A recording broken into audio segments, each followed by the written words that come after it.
На 3 декември светот го одбележува меѓународниот ден на лицата со попреченост. Во Македонија правата на лицата со попреченост се заштитени преку Закон за социјална заштита кој обезбедува поддршка, рехабилитација и лична асистенција, Закон за вработување на лица со попреченост кој поттикнува инклузивен пазар на труд, Закон за образование кој гарантира пристап до инклузивно учење и преку Конвенцијата на Обединетите нации за правата на лицата со попреченост која е ратификувана и обврзува на недискриминација, пристапност и учество. По повод меѓународниот ден, градоначалникот Максим Димитриевски на Фејсбук напиша: "Денеска на меѓународниот ден на лицата со попреченост, сакам уште еднаш да ја изразам мојата поддршка за лицата со попреченост кои се еднакви и имаат исти права со сите останати. Да продолжиме сите заедно да се залагаме за нивно вреднување, почит и интегрирање во секојдневниот живот, да им помогнеме да ги истакнат своите интелектуални и креативни способности во сите општествени сфери,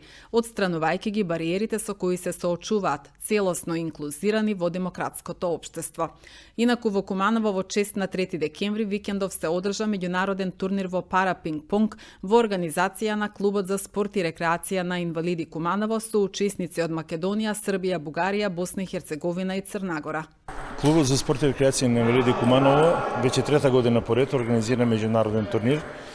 по повод одбележување на 3 декември, меѓународен ден на лицата со инвалидност. Благодарение на поддршката што имаме од Општинскиот спортски сојуз Куманово, од Федерацијата Спорт за сите и од Паралимпискиот комитет и Министерство за спорт на Македонија. Тргнавме срамежливо со 3 репрезентации, веќе додевме до надпреварувачи од 5 држави. Се надеваме дека во иднина овој турнир ќе стане традиционален и дека на него ќе учествуваат поголем број држави, барем овие што се овде од регионот. Со нас се присутни дел од многу квалитетни спортисти со инвалидност, учесници на европски, на светски првенства, на балкански, освојувачи на медали од балкански првенства, што само кажува за квалитетот на турнирот. Секако дека ја користиме можноста да ги поканиме недобрите македонски пинг-понгари, лица со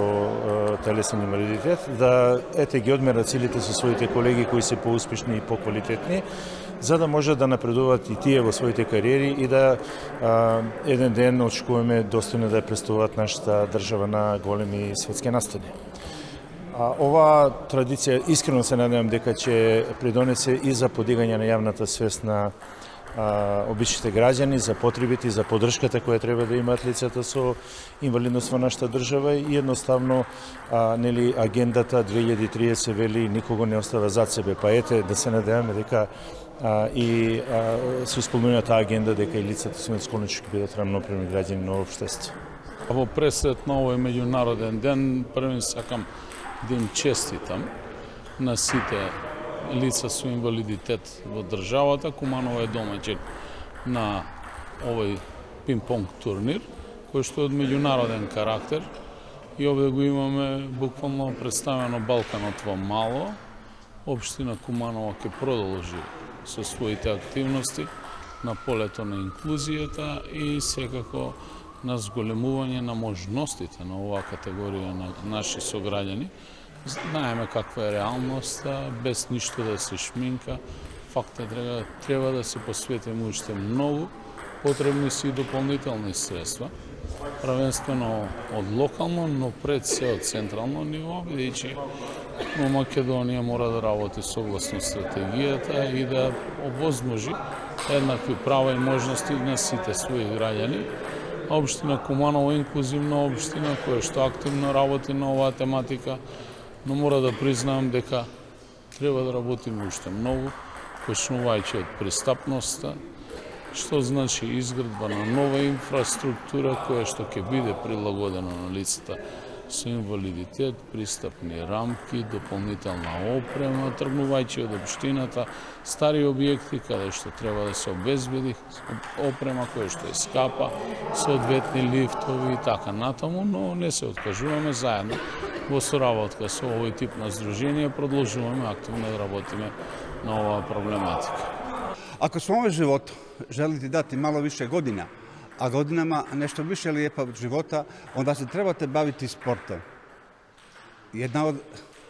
fenomenalnih sportskih disciplina u ukupnoj oblasti sporta je stolni tenis. Stolni tenis je regulisan u 100 pravila i propisa, ali još uvijek nije istraženo vrenje koje vrije ispod lakiranih površine stola,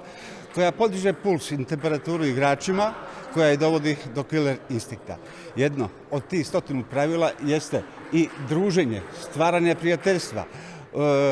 uzajamno poštivanje i tako dalje,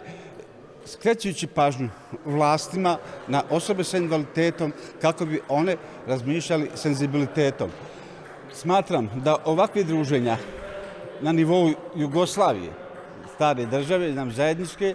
a sada ovako u ovim našim državama treba da bude više ovakvih druženja i treba da se ljudi pozivaju na prijateljstvo, na saradnju, na altruizam. Mene ovo nije prvi put da sam u Kumanovu, da ovo postaje jedan tradicionalan turnir koji okuplja parastone tenisere iz Bugarske, Srbije, Crne Gore, Bosne i Hercegovine, domaćina Makedonije i jako mi je drago što ovaj turnir